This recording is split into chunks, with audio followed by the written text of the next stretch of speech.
first thing you should understand is this. The house never spoke first. It only replied. That's what makes it hard to explain. That's why no one believes me. I moved there in late December, when the roads were already white and the nights felt longer than they should. The town didn't have a proper name anymore, just a cluster of houses pressed between a frozen forest and an old highway that most drivers avoided after dark. The listing was simple. Cheap rent. No neighbors nearby. Recently renovated. The photos showed a narrow 2-story house with a steep roof and windows that reflected the trees behind it like black mirrors. I didn't feel excited when I first saw it. I felt watched, but I needed the isolation. After what happened in the city, silence felt safer than people. The landlord didn't meet me in person. He mailed the keys inside a plain envelope with one sentence written in shaky handwriting. Lock the doors before sunset. I laughed when I read it. I wouldn't laugh later. The first night, the snow fell hard and fast, swallowing sound. By 6 p.m., the world outside my windows had disappeared into white static. No wind, no animals, no distant traffic, just silence so deep it made my ears ring.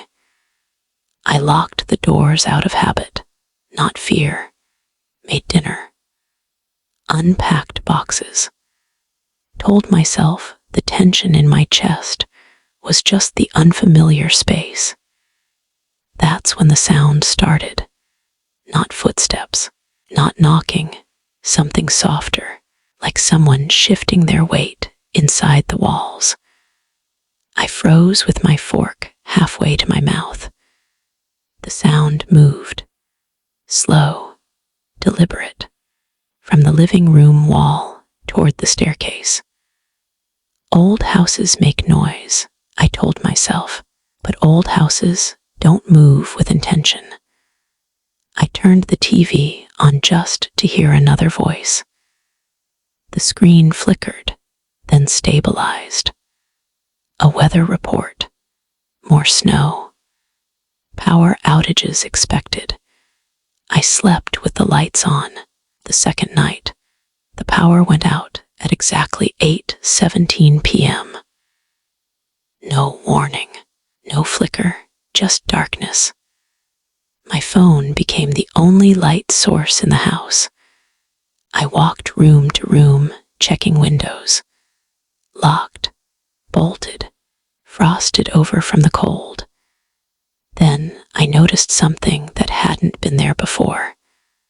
Footprints on the porch, bare feet, pressed deep into the snow. They stopped at the front door. They did not leave. I stood there for a long time, staring through the glass, waiting for fear to arrive fully. Instead, my phone vibrated. Unknown number. Cold tonight. I didn't reply. Another vibration.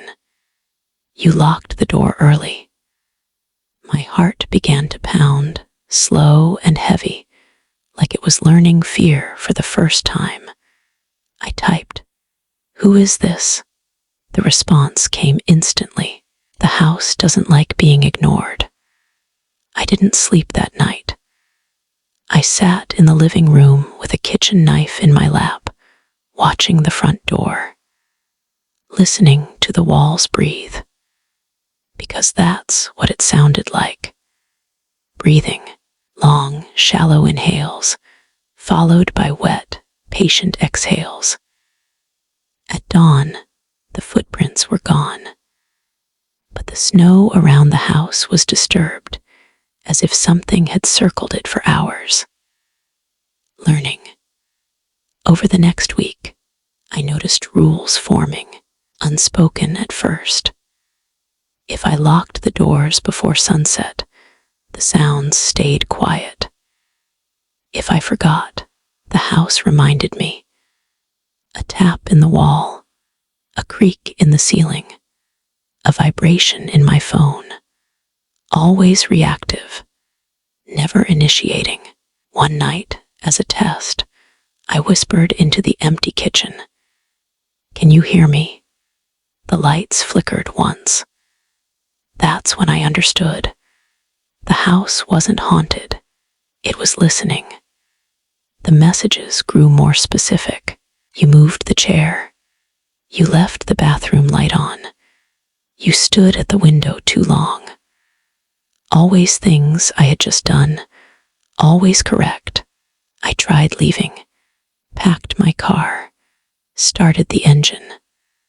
The road was gone. Not blocked. Gone. Just forest, where the highway should have been. When I returned to the house, my phone buzzed. You don't leave without permission. I stopped trying to escape after that. The house didn't trap me physically. It trained me, rewarded obedience with silence, punished defiance with presence. The sounds grew closer, louder, heavier. Sometimes I heard fingers,